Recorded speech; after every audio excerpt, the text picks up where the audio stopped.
ನಮಸ್ಕಾರ ವೀಕ್ಷಕರೇ, ನಮ್ಮ ಚಾನೆಲ್ಗೆ ಸ್ವಾಗತ. ಸ್ನೇಹಿತರೆ, ಅಂದು ನನ್ನ ಮನಸ್ಸು ಸಂಪೂರ್ಣವಾಗಿ ಗಂಡ ಕಿರಣ್ ಅವರ ನೆನಪಿನಲ್ಲಿ ಮುಳುಗಿತ್ತು.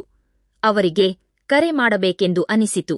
ಆದರೆ ಮೊದಲು ಮನೆಯ ಕೆಲಸಗಳನ್ನು ಮುಗಿಸಿ ಮಧ್ಯಾಹ್ನ 12 ಗಂಟೆಗೆ ಶಾಂತವಾಗಿ ಮಾತನಾಡೋಣವೆಂದು ತೀರ್ಮಾನಿಸಿದೆ. ಪಾತ್ರೆ ತೊಳೆಯುವುದು, ಮನೆ ಸ್ವಚ್ಛಗೊಳಿಸುವುದು ಮತ್ತು ಅಡುಗೆಯ ಕೆಲಸಗಳನ್ನು ಮುಗಿಸಿದ ನಂತರ 1 ಗಂಟೆಗೆ ಫೋನ್ ಕೈಗೆತ್ತಿಕೊಂಡು ಕಿರಣ್ ಅವರ ಸಂಖ್ಯೆಗೆ ಕರೆ ಮಾಡಿದೆ. ಫೋನ್ ರಿಂಗ್ ಆಗುತ್ತಲೇ ಇತ್ತು, ಆದರೆ ಅವರು ಕರೆ ಸ್ವೀಕರಿಸಲಿಲ್ಲ. 2-3 ಬಾರಿ ಪ್ರಯತ್ನಿಸಿದರೂ ಯಾವುದೇ ಪ್ರತಿಕ್ರಿಯೆ ಬರಲಿಲ್ಲ. ಇದರಿಂದ ಮನಸ್ಸಿಗೆ ತುಂಬಾ ನೋವಾಯಿತು. ಆದರೆ ಇದು ನನಗೆ ಹೊಸ ಅನುಭವವೇನಲ್ಲ. ನಾನು ಎಷ್ಟೇ ಪ್ರೀತಿಯಿಂದ ಕರೆ ಮಾಡಿದರೂ ಅವರು ಹೆಚ್ಚಿನ ಸಮಯ ಸ್ಪಂದಿಸುತ್ತಿರಲಿಲ್ಲ. ಕೆಲವೊಮ್ಮೆ ದಿನವಿಡೀ ಮೌನವೇ ಆವರಿಸುತ್ತಿತ್ತು. ಕಾದು ಕಾದು ಸುಸ್ತಾದೆ. ಅವರಿಂದ ಮರಳಿ ಕರೆ ಬರಲಿಲ್ಲ. ನನ್ನ ಮನಸ್ಸು ನಿರಾಶೆಯಿಂದ ತುಂಬಿಹೋಯಿತು. ಯಾವ ಕೆಲಸದಲ್ಲೂ ಸರಿಯಾಗಿ ಗಮನ ಹರಿಸಲು ಸಾಧ್ಯವಾಗಲಿಲ್ಲ. ಆದರೂ ಕರ್ತವ್ಯವೆಂದು ಅತ್ತೆಗೆ ಊಟ ನೀಡಿ ಔಷಧಿಗಳನ್ನು ಕೊಟ್ಟೆ. ಅವರು ವಿಶ್ರಾಂತಿ ಪಡೆಯಲು ಹೋದರು. ನನಗೆ ಹಸಿವೆಯೇ ಇರಲಿಲ್ಲ. ಕಳೆದ 6 ತಿಂಗಳಿಂದ ಕಿರಣ್ ನನ್ನನ್ನು ಭೇಟಿಯಾಗಿರಲಿಲ್ಲ. ಯಾವಾಗಲೂ ಕೆಲಸದ ನೆಪವನ್ನೇ ಹೇಳುತ್ತಿದ್ದರು. ದೀಪಾವಳಿಗೂ ಕೇವಲ 2 ದಿನ ಬಂದು ಹೋಗಿದ್ದರು. ಮಧ್ಯಾಹ್ನ 2 ಗಂಟೆಗೆ ಮತ್ತೆ ಕರೆ ಮಾಡಿದೆ.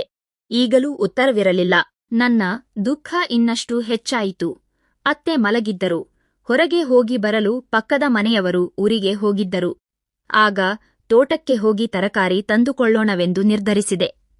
ಅಲ್ಲಿ ಸ್ವಲ್ಪ ದೂರ ನಡೆದರೆ ಮನಸ್ಸು ಹಗುರವಾಗುತ್ತದೆ ಎಂದು ಅನಿಸಿತು. ಅತ್ತೆಯ ಅನುಮತಿ ಪಡೆದು ಅವರಿಗೆ ಕುಡಿಯಲು ನೀರು ನೀಡಿ ತೋಟದ ದಾರಿ ಹಿಡಿದೆ. ತೋಟವು ಮನೆಯಿಂದ 1 ಕಿಲೋಮೀಟರ್ ದೂರದಲ್ಲಿದೆ. ಸ್ವಲ್ಪ ಹೊತ್ತು ನಡೆದ ನಂತರ ಹೊಲದಲ್ಲಿದ್ದ ಶೆಡ್ ತಲುಪಿದೆ.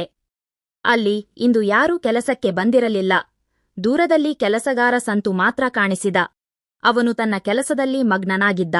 ನಾನು ರಾತ್ರಿಯ ಅಡುಗೆಗೆ ಬೇಕಾದ ಬೆಂಡೆಕಾಯಿಗಳನ್ನು ಆಯ್ದುಕೊಳ್ಳಲು ಶುರು ಮಾಡಿದೆ. ಅಲ್ಲಿ ಹತ್ತಿರದಲ್ಲೇ ಒಂದು ಪೇರಲ ಮರ ಇತ್ತು. ಹಣ್ಣುಗಳನ್ನು ತಿನ್ನುವ ಆಸೆಯಾಯಿತು. ಆದರೆ ಮರ ತುಂಬಾ ಎತ್ತರವಿತ್ತು. ತಕ್ಷಣ ಸಂತುವನ್ನು ಕೂಗಿ ಕರೆದೆ.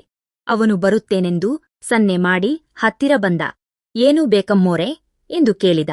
ಸಂತು, ಪೇರಲೆ ಹಣ್ಣು ಬೇಕಿತ್ತು, ಆದರೆ ಎತ್ತರಕ್ಕಿದೆ ಎಂದು ಹೇಳಿದೆ. ಅವನು ತಕ್ಷಣ ಮರವೇರಿ ಹಣ್ಣುಗಳನ್ನು ಕೀಳಲು ಆರಂಭಿಸಿದ. ಅವನು ಹಣ್ಣುಗಳನ್ನು ಕೆಳಕ್ಕೆ ಹಾಕುವಾಗ ಅವು ಕೆಳಗೆ ಬೀಳಬಾರದೆಂದು ನಾನು ನನ್ ಸೀರೆಯ ಸೆರಗನ್ನು ಜೋಳಿಗೆಯಂತೆ ಹಿಡಿದುಕೊಂಡೆ. ಅವನು ಎಸೆದ ದೊಡ್ಡ ಹಣ್ಣೊಂದು ಬಿದ್ದ ವೇಗಕ್ಕೆ ನನ್ನ ಹಿಡಿತ ತಪ್ಪಿ ಸೆರಗು ಭುಜದಿಂದ ಕೆಳಕ್ಕೆ ಜಾರಿತು. ಪಿನ್ ಹಾಕದ ಕಾರಣ ಅದು ತಕ್ಷಣ ಜಾರಿತ್ತು. ಆ ಕ್ಷಣ ನನಗೆ ತುಂಬಾ ಸಂಕೋಚ ಮತ್ತು ಆತಂಕವಾಯಿತು. ಸಂತು ಕೂಡ ಗಾಬರಿಯಾಗಿ, ಕ್ಷಮಿಸಿ ಅಮ್ಮೋರೆ, ಹಣ್ಣು ಜೋರಾಗಿ ಬಿದ್ದಿದ್ದರಿಂದ ಹೀಗಾಯಿತು ಎಂದು ಹೇಳಿ ದೃಷ್ಟಿ ತಿರುಗಿಸಿಕೊಂಡ. ನಾನು ತಕ್ಷಣ ಸೀರೆ ಸರಿಪಡಿಸಿಕೊಂಡೆ. ಅವನ ನಡವಳಿಕೆಯಲ್ಲಿ ಗೌರವವಿತ್ತು.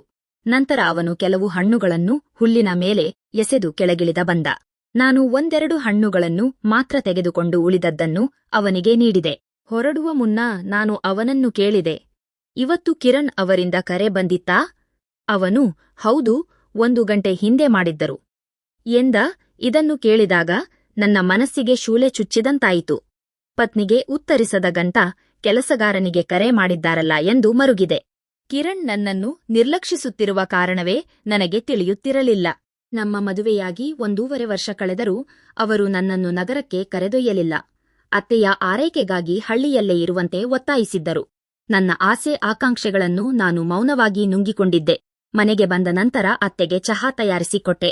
ಇನ್ನು ಮುಂದೆ ನಾನಾಗಿಯೇ ಕಿರಣ್ ಅವರಿಗೆ ಕರೆ ಮಾಡಬಾರದೆಂದು ಗಟ್ಟಿ ನಿರ್ಧಾರ ಮಾಡಿದೆ. ದಿನಗಳು ಕಳೆದಂತೆ ಒಮ್ಮೆ ಅತ್ತೆ ಕ್ಯಾರೆಟ್ ಹಲ್ವಾ ಕೇಳಿದರು. ಗೋಡಂಬಿ ತರಲು ಅಂಗಡಿಗೆ ಹೋದಾಗ ದಾರಿಯಲ್ಲಿದ್ದ ಕೆಲವರು ನನ್ನ ದೇಹಸಿರಿಯ ಬಗ್ಗೆ ಅಸಭ್ಯವಾಗಿ ಮಾತನಾಡುತ್ತಿದ್ದುದನ್ನು ಕೇಳಿ ಮನಸ್ಸಿಗೆ ಅತೀವ ನೋವಾಯಿತು. ಸಮಾಜದ ದೃಷ್ಟಿಯಿಂದ ತಪ್ಪಿಸಿಕೊಳ್ಳಲು ಹರಸಾಹಸ ಪಡುತ್ತಿದ್ದೆ. ಒಬ್ಬಂಟಿಯಾಗಿರುವ ಮಹಿಳೆಯ ನೋವು ಯಾರಿಗೂ ಅರ್ಥವಾಗುತ್ತಿರಲಿಲ್ಲ. 8 ತಿಂಗಳ ನಂತರ ಕಿರಣ್ ಮನೆಗೆ ಬಂದರು. ನಾನು ಬಹಳ ನಿರೀಕ್ಷೆಯಿಂದ ಕಾದಿದ್ದೆ. ಆದರೆ ಅವರು ಬಂದವರೇ ನನ್ನನ್ನು ಮಾತಾಡಿಸದೆ ನೇರವಾಗಿ ಒಳಗೆ ಹೋದರು. ನಾನು ಫೋನ್ ಮಾಡಿದರೆ ಏಕೆ ಎತ್ತುವುದಿಲ್ಲ ಎಂದು ಕೇಳಿದ್ದಕ್ಕೆ ಕೆಲಸದ ಒತ್ತಡ, ನಿನ್ನ ಭವಿಷ್ಯಕ್ಕಾಗಿ ದುಡಿಯುತ್ತಿದ್ದೇನೆ ಎಂದು ರೇಗಿದರು. ಅಂದು ರಾತ್ರಿಯವರ ಪ್ರೀತಿಯನ್ನು ಬಯಸಿ ಅಪ್ಪಿಕೊಂಡರು. ಅವರು ಆಯಾಸದ ನೆಪವೊಡ್ಡಿ ಮಲಗಿಬಿಟ್ಟರು. ಕೆಲವು ದಿನಗಳ ನಂತರ ಹೊಲಕ್ಕೆ ಹೋಗಿದ್ದಾಗ ಜೋರು ಮಳೆ ಬಂತು. ನಾನು ಸಂಪೂರ್ಣವಾಗಿ ನೆನೆದು ಹೋಗಿದ್ದೆ. ಮಳೆಯಿಂದಾಗಿ ನನ್ನ ಬಟ್ಟೆಗಳು ಮೈಗೆ ಅಂಟಿಕೊಂಡಿದ್ದವು. ಇದನ್ನು ಗಮನಿಸಿದ ಸಂತು ಯಾವುದೇ ಕೆಟ್ಟ ಆಲೋಚನೆ ಮಾಡದೆ ಅಲ್ಲಿಂದ ದೂರ ಸರಿದು ನನಗೆ ಗೌರವ ನೀಡಿದ. ಅವನ ಈ ಗುಣ ನನ್ನಲ್ಲಿ ಅವನ ಬಗ್ಗೆ ಹೆಚ್ಚಿನ ಗೌರವ ಮೂಡಿಸಿತು. ಮತ್ತೊಮ್ಮೆ ಹೊಲಕ್ಕೆ ಹೋದಾಗ ಕಾಲಿಗೆ ಮುಳ್ಳು ಚುಚ್ಚಿ ನಡೆಯಲು ಕಷ್ಟವಾಯಿತು. ಆಗ ಸಂತು ಓಡಿಬಂದು ಕಾಲಜಿಯಿಂದ ಮುಳ್ಳು ತೆಗೆದು ಗಿಡಮೂಲಿಕೆಯ ರಸವನ್ನು ಹಚ್ಚಿದ. ಅವನ ಕಾಳಜಿ ಮತ್ತು ಮೃದುವಾದ ಸ್ಪರ್ಶ ನನಗೆ ಅಚ್ಚರಿಯನ್ನುಂಟು ಮಾಡಿತು. ಕಿರಣ್ ಅವರಿಂದ ಸಿಗದ ಪ್ರೀತಿ ಮತ್ತು ಕಾಳಜಿಯನ್ನು ನಾನು ಸಂತು ಅವರಲ್ಲಿ ಕಂಡೆ. ಆ ಕ್ಷಣದ ಸಾಮೀಪ್ಯ ನಮ್ಮಿಬ್ಬರ ನಡುವೆ ಒಂದು ಹೊಸ ಬಾಂಧವ್ಯಕ್ಕೆ ನಾಂದಿ ಹಾಡಿತು. ಕೆಲವು ದಿನಗಳ ನಂತರ ಕಿರಣ್ ಮನೆಗೆ ಬಂದು ಅನಿರೀಕ್ಷಿತ ಸತ್ಯವೊಂದನ್ನು ಬಯಲು ಮಾಡಿದರು. ಅವರು ನಗರದಲ್ಲಿ ತಾನು ಪ್ರೀತಿಸಿದ ಹುಡುಗಿಯೊಂದಿಗೆ ವಾಸಿಸುತ್ತಿರುವುದಾಗಿ ಒಪ್ಪಿಕೊಂಡರು. ನನ್ನ ಜೀವನವನ್ನು ಹಾಳು ಮಾಡಿದ್ದಕ್ಕೆ ಕ್ಷಮೆ ಕೇಳಿದರು. ಅಷ್ಟೇ ಅಲ್ಲದೆ, ಸಂತು ನಿನ್ನನ್ನು ತುಂಬು ಹೃದಯದಿಂದ ಇಷ್ಟಪಡುತ್ತಾನೆ. ಅವನೊಂದಿಗೆ ನಿನ್ನ ಜೀವನ ರೂಪಿಸಿಕೋ ಎಂದು ಅತ್ತೆಯ ಸಮ್ಮತಿಯೊಂದಿಗೆ ತಿಳಿಸಿದರು. ನನಗೆ ಮೊದಲು ಆಶ್ಚರ್ಯವಾದರೂ ನಂತರ ಅತೀವ ಸಂತೋಷವಾಯಿತು. ಕಿರಣ್ ಅವರಿಂದ ಕಾನೂನುಬದ್ಧವಾಗಿ ವಿಚ್ಛೇದನ ಪಡೆದು ನಂತರ ಸಂತು ಮತ್ತು ನನ್ನ ಮದುವೆಯಾಯಿತು. ಈಗ ನಾನು ತುಂಬಾ ಸುಖವಾಗಿದ್ದೇನೆ. ಪ್ರೀತಿಯಿಲ್ಲದ ಸಂಬಂಧಕ್ಕಿಂತ ಗೌರವ ನೀಡುವ ಜೀವದ ಜೊತೆ ಬದುಕುವುದು ಶ್ರೇಷ್ಠ ಎಂದು ನನಗೆ ತಿಳಿಯಿತು. ನನ್ನ ಕಥೆ ಇಷ್ಟವಾಗಿದ್ದರೆ ದಯವಿಟ್ಟು ಲೈಕ್ ಮಾಡಿ, ಶೇರ್ ಮಾಡಿ ಮತ್ತು ನಮ್ಮ ಚಾನೆಲ್ ಅನ್ನು ಸಬ್ಸ್ಕ್ರೈಬ್ ಮಾಡಿಕೊಳ್ಳಿ. ಧನ್ಯವಾದಗಳು.